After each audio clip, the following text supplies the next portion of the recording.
Hey, it's Sean with Ankle Biters Tennis. Wanted to chat about a couple of phrases that we use. There are articles about this kind of thing as well, but I like to just talk about them because I can get a little bit more inflection in certain places rather than trying to figure out how to do all that in font. But we use a couple of phrases. They're very similar. First one is, I think, better than the phrase, keep your hands to yourself.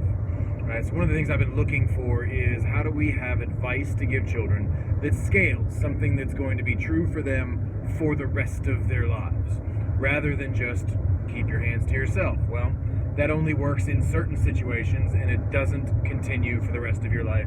Eventually, to survive, you're going to use your hands and you're not going to keep them in your lap, those kinds of things. It's just a situationally specific phrase. And I have upgraded it. We have a new idea, and basically the phrase that we use is, do not touch someone else without their permission.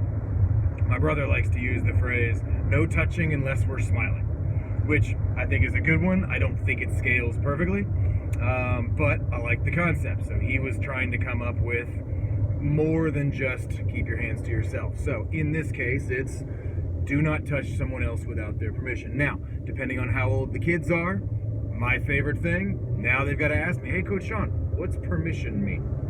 All right, so now we get to actually talk about it. We get to discuss, permission means someone else allows you to do that. So if someone says, yes, please, you can do that, right? Or if someone says, yes, it's okay, please fix my shirt, that works too. But you don't just walk up to somebody and grab them and start playing with their shirt.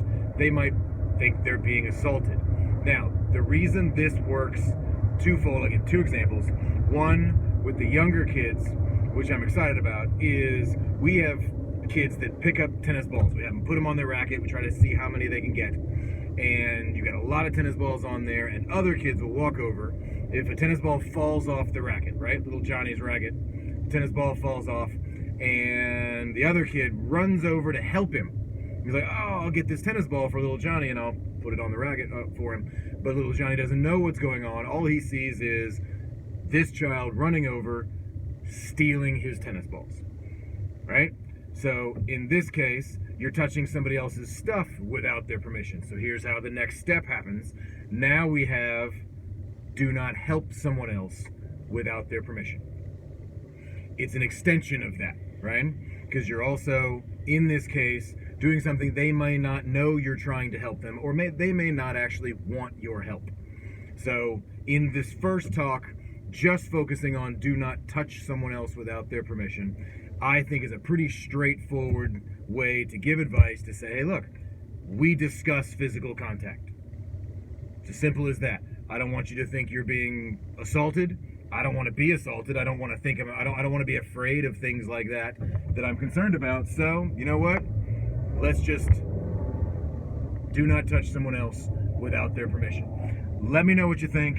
Put down some comments if you think it's good, bad, whatever it is. If you think it scales, I'd like to improve it. I'd like to perfect it. I think it's really good advice.